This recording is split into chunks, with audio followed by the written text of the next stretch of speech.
Probably the craziest experience that I had while I was in the Congo is that I was there during presidential elections in 2016. At one point, actually, there were a group of police officers. Our apartment was right next to a police station, and a group of rebels moved in to take the police station because they wanted the weapons that they had there, so the police were using our building as cover. They were hiding behind our house to shoot at the rebels. And a rebel snuck around behind and strafed the side of the building, and a bullet came through a window and shattered it over my head, so the glass sprayed all over me, and it was crazy, and I was able actually to later recover the bullet. So if you're going to ask me about craziest thing that ever happened while I was there, I'd definitely say if you want to see crazy, go during political elections. When the rebels finally fled, there were 4 tanks that came up and were parked in front of our apartment. That's why they ran. It's because the government brought 4 tanks down and parked them right in front of me. And then for the next 2 weeks after that happened, one of those tanks just stayed parked right by my driveway. So every day as I was walking out to do proselyting or to go and visit people, I was walking past a tank. So that was kind of interesting. And then a moment not long afterwards, we were driving down the road towards a T intersection, and right at the end of the T intersection, just looking straight towards me as I'm in the taxi, is a guy leaned back in a reclined position in a chair, just holding an RPG, a rocket launcher. So I'm just looking down the barrel of this rocket launcher as I'm going down the street. So, like, they were holding the peace. There were after that one day of craziness, there was nothing else, but it was definitely insane to see all of this and be there for it. Like, the way people adjusted and adapted to it was then the other interesting thing. Like, people were scared we were going to have to leave, and then it was just like, no, it's good now, we can go back, and kept teaching, kept visiting, and it went really well. So another crazy story that happened while I was there, we got to travel to some of the more remote areas. It was definitely while I was living in Pointe Noire. We traveled outside of the city, and we went to a area where the Congo River, which is the most powerful river in the world, runs right up next to the ocean. So we get right up there by the edge of the river, and you can see this line in the water, because the Congo River is kind of a grayer, greenish, brownish color, whereas the ocean is really blue, and you can see this distinct line where the two run up next to each other. And there's like this really loud, just rushing sound going in the background. And so basically the two run up into each other, and during high tide, the ocean forces the river in. And then at low tide, the river forces the ocean back out. So there's that rushing sound as the two are literally competing with each other. And then the Congo River curves back in. So that was probably one of the coolest places I got to go and see while I was out there too. When I was in the market one day walking along, I found somebody selling a live crocodile. And I went back, talked to him, bought it from him, and walked home with this live crocodile, and then cleaned it, prepared it, and they prepared a dish using that. So that was really cool. And then one day when we were getting back to our apartment, we also had a guy nearby, this was in Pointe Noire, who was a fisherman, and he pulled up in a taxi and pulled out a tub of like baby hammerhead sharks. They're about 1.5 feet, 2 foot long, and we got really interested and bought some from him and ended up preparing shark, which was kind of cool. It was really striking to me to realize that this place that people think is kind of far off or kind of behind the times or not as developed was safer, even with the couple of crazy moments I had, than a major city in the United States. So it was just, the people, for the most part, like, for the vast majority, people were just really nice. So yeah, it was awesome. The food I like most in the Republic of the Congo and Cameroon area, they're able to make a lot of great food out of things you wouldn't recognize. Being from the United States, things that would normally be cookable, like there was a dish that could be made out of the leaves of potato plants. That was really good. I had something there, probably my favorite was sakasaka, which is kind of a green vegetable-like dish that you eat with fufu, which is really good. Better than that, they have a version called sakamadesu where they put beans in it, and that was probably my favorite dish, period. I really just liked a lot of their native dishes that were different. There isn't a huge amount of variety in food and stuff, but the degree to which the people there were able to make good and interesting dishes with lower numbers of ingredients was really, really awesome. In Cameroon, they had one dish in particular that was really like popular and that they were known for, which was ndole, which was a very like unique, different type of food, but I mean, it was surprisingly good. Like, you look at it and think you weren't gonna like it, and then you try it and like, this actually isn't bad. Fufu, there's a few different ways you can make it. The one that was most popular that I learned how to make it is you use like ground up corn, and you boil that till it gets really thick, and then you add in cassava flour, and you mix that in, and it becomes this kind of, sort of like uncooked bread dough. But it's really good, so you can rip a chunk off and work it with your fingers and then use it to grab the food that you're eating. So pretty much every dish there you'd eat with either that or rice, like 9 times out of 10. And in the Congo, fufu is way more popular than rice for most places. It's really good. But there's the Republic of the Congo where I was, and there's the Democratic Republic of the Congo. And most of the people that I lived with were from the DRC. One of the things that really sticks out to me about the culture in the Congo is that the people were really faithful, really religious. Like, they believed in miracles. They believed in things, you know, and they put their faith strongly in God. And that was really impressive to me about how much faith that they had.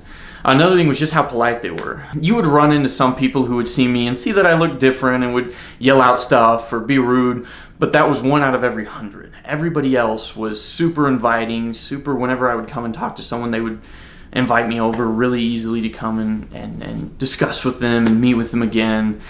So just people were really polite, people were really open. Another thing that's really impressive about the culture there is people are very hardworking. Circumstances aren't easy for people living in the Republic of the Congo. But they would do whatever they could and whatever they had to make ends meet, to get by. And almost everybody you talked to was never downtrodden or sad or depressed about it. They were, for the most part, very high-spirited. They were very positive about the whole situation. And that I imagine seeing maybe people from the American culture being in their situation would not be as positive and uplifting about it. One of the things that I learned earliest when I showed up in the Congo about their culture that was different is that prices, barring like certain stores, are always negotiable. So it's something I had to pick up on very early on, especially for me, because if I wasn't careful, I'd end up overpaying for a lot of things. Not that I would want to underpay, but I wanted to pay the fair price. And what I learned is you could go up to anywhere in any market, and you could ask them what the price was, and then you could discuss it with them, and you could try to barter with them. And like, this bartering culture was a very interesting one to be in. Like, it made it, when I came home for the first several months, really hard to go to a grocery store and just pay what they asked, because I got used to being able to barter, and it was like kind of an art form for the people when they were in these markets that you would have to learn if you wanted to shop and not be too taken advantage of. And that's just the culture. That's just how it was. You could discuss on anything, and I personally thought that was really cool. I enjoyed it, the whole culture of that. Other cultural things that I would say were fairly different.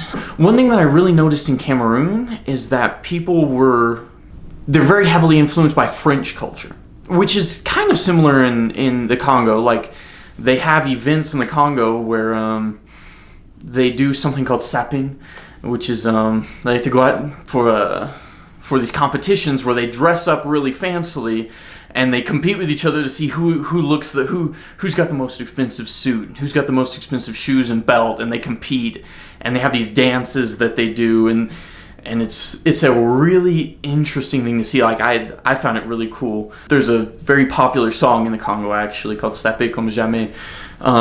That's based on this whole practice. Not that song is very indicative actually of how it works, but it is a very interesting cultural thing. Like, people really care about fashion. Not like everybody, but it is a niche cultural thing that's very unique. They actually have a street in Paris called Congo Boulevard, which is where the most famous of these individuals go and live. And I haven't gotten too much looking into it, but I'm pretty certain they get sponsored by major clothing companies and stuff, and they come out and compete. And it's a very, like I said, unique cultural niche thing that they have. What I kind of learned is the two major things, for example, to indicate if someone was wealthy or well off is if they owned a personal car and if they had air conditioning.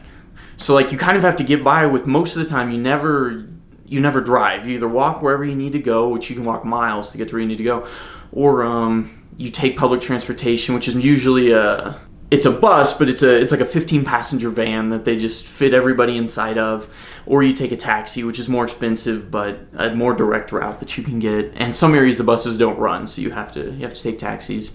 In Cameroon, one very unique thing is that they had what was called moto taxis, which is motorcycle taxis, So you just wave over a motorcycle, hop in the back, tell them where you're going, and they'll drive you wherever you can. So there's some areas that aren't accessible by car, and you have to take a motorcycle to get there. Yeah, most people didn't actually have cars. For the 2 years that I lived there, I think I had air conditioning for 4 to 6 months. The rest of the time you just kind of use fans, and that was tough for a lot of people to get by with that. If you're not used to living without it, it's very unique to get, very difficult to adapt to that. Another very interesting thing about living there is that because those countries are very near to the equator, there's no winter. There's also no spring. What it is, it's pretty much, there's summer for 9 months, and then there's 3 months that are really nice, that are kind of like 60 to 80 degrees, overcast almost all the time, beautiful weather, and then the other 9 months is just burning inferno hot, and 100% humidity all the time. People are people, no matter where you go, and there's obviously a difference in standard of living.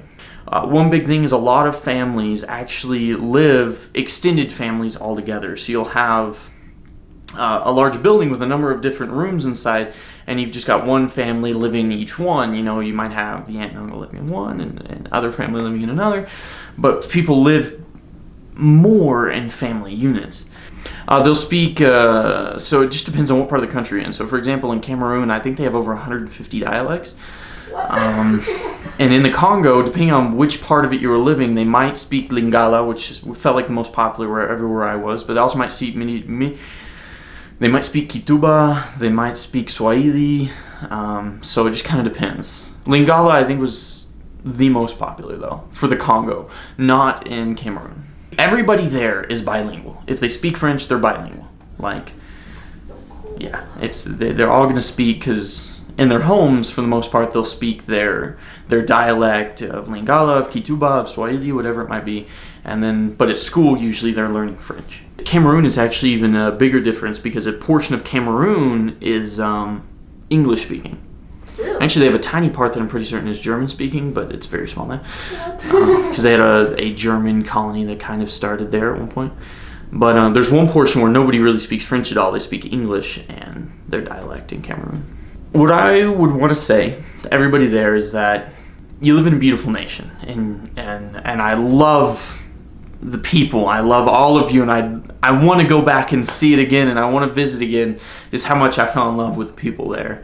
No matter what like kind of difficulties are happening, just as long as everybody keeps up with that positive outlook on life that I saw so much and that I love to see, and that faith that so many people had, it makes all the difference in improving the country, but also improving and just making it where me, from Arkansas, from southern United States all the way across the world, can show up and feel so included and feel welcome is so amazing. And I just love the opportunity that I had to go there and visit.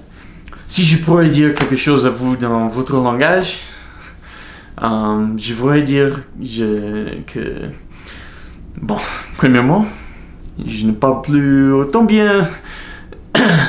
Je parle toujours français, mais ce n'est pas aussi bien que c'était avant. Mais je veux dire que vous êtes des gens merveilleux.